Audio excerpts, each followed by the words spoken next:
નમસ્કાર બાલમિત્રો, યુટ્યુબ ચેનલમાં આપનું હાર્દિક સ્વાગત છે. આજે આપણે ભાગ નંબર 33 દાખલો નંબર 27થી 34ના દાખલાનું સોલ્યુશન મેળવશું. દાખલો નંબર 27.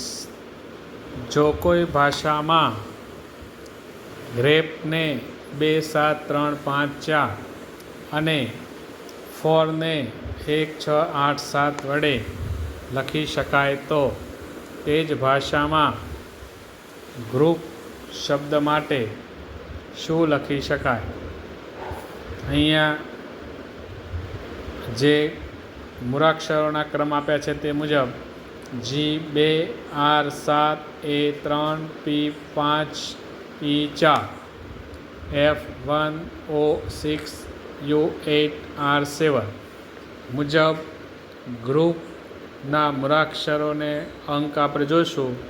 તો G એટલે અહીંયા આપણે લેશું 2, R એટલે આપણે લેશું 7, O એટલે લેશું આપણે 6, U એટલે આપણે લેશું 8 અને P એટલે આપણે લેશું 5.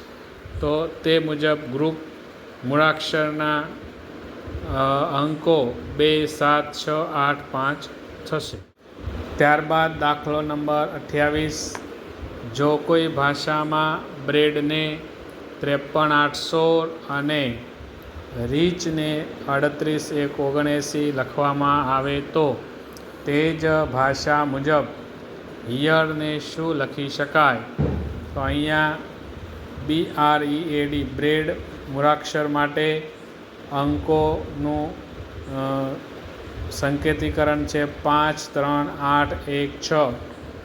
રીચનું છે 3, 8, 1, 7, 9. તે મુજબ આપણે હિયરનું જોઈશું તો H એટલે આવશે 9, E એટલે આવશે 8, A એટલે આવશે 1 અને R આવશે 3. તો હિયર શબ્દનું સંકેતીકરણ 9, 8, 1, 3 થશે. બાદ દાખલો નંબર 29. જો કોઈ ભાષામાં 2 + 5 = 10, 2 + 4 = 8 અને 3 + 5 = 15 લખી શકાય તો તે જ ભાષામાં 5 + 6 માટે શું લખી શકાય? અહીંયા આપણે જોઈએ તો 2 + 5 = 10 છે એટલે 2 અહીંયા પ્લસ એટલે ગુણાકારનો સંબંધ છે એટલે 10 જવાબ આવે. એટલે ગુણાકાર મૂકીશું આપણે. 2 + 4 એટલે 8 એટલે 2 × 4 એટલે 8. 3 + 5 = 15 એટલે 3 × 5 એટલે 15. તો આપણે અહીંયા જે ચિહ્ન છે સરવાળાનું તેની જગ્યાએ ગુણાકાર મૂકીને આગળ આપણે જોઈશું 5 + 6 તો 5 × 6 એટલે કેટલા થશે? 30. તો આપણો જવાબ આવશે 30. દાખલો નંબર 30. જો કોઈ ભાષામાં 8 × 3 = 5, 4 × 2 = 2, 5 × 1 = 4 અને 9 × 4 = 5 લખી શકાય તો તે જ ભાષામાં 9 × 2 માટે શું લખી શકાય? તો અહીંયા પણ આપણે જોઈએ તો 8 × 3 = 5 છે એટલે અહીંયા ગુણાકારની જગ્યાએ આપણે ઓછાકારનું નિશાન મૂકીશું તો આપણને જવાબ મળશે 5. એટલે 8 - 3 એટલે 5. અહીંયા 4 - 2 એટલે 2. અહીંયા 5 - 1 એટલે 4. અહીંયા 9 - 4 એટલે 5. તો હવે પછીનો આપણે શું આવશે? તો એ 9 - 2 કરશું તો 7 જવાબ આવશે. એટલે આપણો જવાબ આવશે 9 - 2 = 7. દાખલો નંબર 31.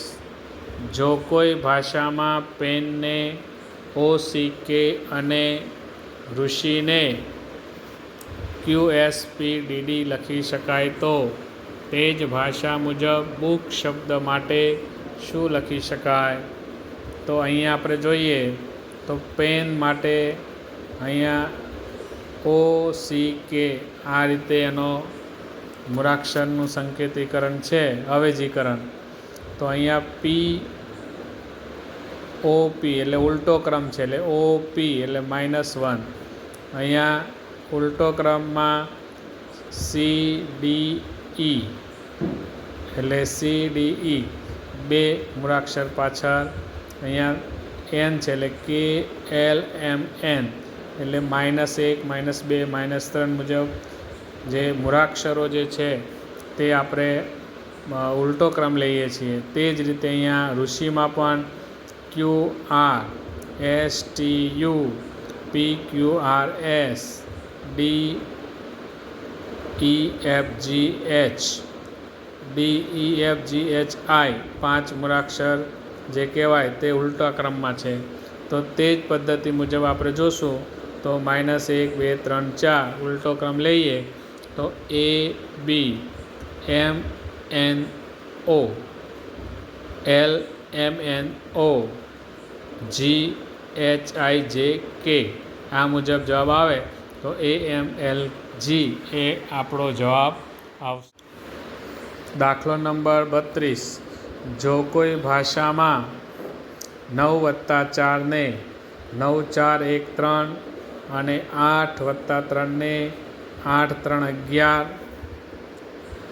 લખી શકાય તો તે જ ભાષા મુજબ 7 + 5 માટે શું લખી શકાય? તો અહીંયા જોઈએ તો 9 + 4 ને આપણે શું કઈ રીતના તો 9 4 એનો સરવાળો છે 13 એટલે એના સંકેતીકરણ એ રીતે છે કે 9 + 4 ને આ મુજબ લખાય. તે જ રીતે 8 + 3 ને આ રીતે લખાય. તો કેવી રીતે તે આવે છે? તો પ્રથમ 2 મૂળાક્ષરોનું જે કહેવાય એ જે કહેવાય કે 8 અને 3 મુજબ લખીએ છીએ, પછી એનો સરવાળો જે છે એની પાછળ મૂકીએ છીએ એટલે આપણો જવાબ આવશે 8 3 11. તો તેવી જ રીતે 7 5 બરાબર શું આવે? તો 7 + 5 એટલે 7 ને 5 12 થાય એટલે 12 પાછળ મૂક્યા છે, 7 અને 5 ને આપણે સાથે જોડીશું તો આ આપણો 75 12 જવાબ આવશે. એ જ પદ્ધતિ મુજબ આપણે જોઈએ તો 9 + 4 એટલે 13 એટલે 13 મૂક્યા છે, 8 + 3 એટલે 11, 7 + 5 બરાબર 12 એટલે આ આપણો જવાબ આવશે. દાખલો નંબર 33. જો અ બરાબર 1, ચ બરાબર 3, ક બરાબર 4, ન બરાબર 5, મ બરાબર 9 અને ધ બરાબર 7 હોય તો તે સંકેત દ્વારા 4 અંકની સૌથી મોટી સંખ્યાનું સંકેતીકરણ થશે. શું સંકેતીકરણ થશે? તો અહીંયા મૂળાક્ષરોના ક્રમ આપ્યા છે. અ એટલે 1 છે, ચ એટલે 3, ક એટલે 4, ન એટલે 5, મ એટલે 9, ધ એટલે 7. તો તે જ મુજબ આપણે અહીંયા સંખ્યા આપેલી છે કે આ સંખ્યા મુજબ મોટામાં મોટી સંખ્યા એટલે હવે આપણે શું લઈશું? આમાં મોટામાં મોટી સંખ્યા કરવા માટે સૌપ્રથમ એકમનો અંક સૌથી મોટો કયો છે આમાં? તો કે 9 એટલે 9 પ્રથમ આવશે, પછી 7, પછી એનાથી નાનો 5 અને એનાથી નાનો 4 આ સંખ્યા બનશે. તો એનું સંકેતીકરણ શું થશે? તો 9 એટલે આપણે લેશું મ, પછી 7 એટલે ધ, મ ધ, 5 એટલે ન અને 4 એટલે ક, મધ ન ક. તેથી આપણો જવાબ આવશે 4 અંકની મોટી સંખ્યા મધ ન ક થશે. બાદ દાખલો નંબર 34. જો સી બરાબર 3, કે બરાબર 9, એ બરાબર 5, એન બરાબર 7, એમ બરાબર 6 અને આર બરાબર 2 હોય તો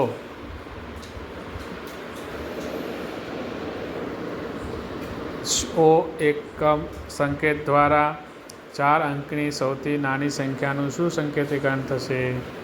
તો આપણે જોઈએ તો અહીંયા સી 3, કે 9, એ 5, એન 7, એમ 6, આર 2. અહીંયા આપણે જોવાનું છે સૌથી નાની સંખ્યા. તો હવે સૌથી નાની સંખ્યા માટે અહીંયા મોટી હતી એટલે સૌથી મોટી લીધી. અહીંયા સૌથી નાની સંખ્યા કઈ છે તો કે 2. તો સૌ પ્રથમ 2, એનાથી મોટી 3, પછી એનાથી મોટી 5 અને એનાથી મોટી 6. તો આપણી સંખ્યા બનશે 2, 3, 5, 6. એની સામે મૂળાક્ષર જોઈએ તો 2 એટલે R, 3 એટલે C, 5 એટલે A અને 6 એટલે M.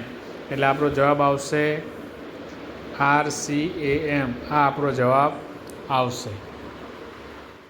તો બાળ મિત્રો, આજે આપણે ભાગ નંબર 33માં 27 થી 34 દાખલાનું સોલ્યુશન મેળવ્યું. હવે પછી આપણે ભાગ નંબર 34માં સંખ્યાને અનુરૂપતા કસોટીના દાખલાનું સોલ્યુશન મેળવશું. નમસ્કાર.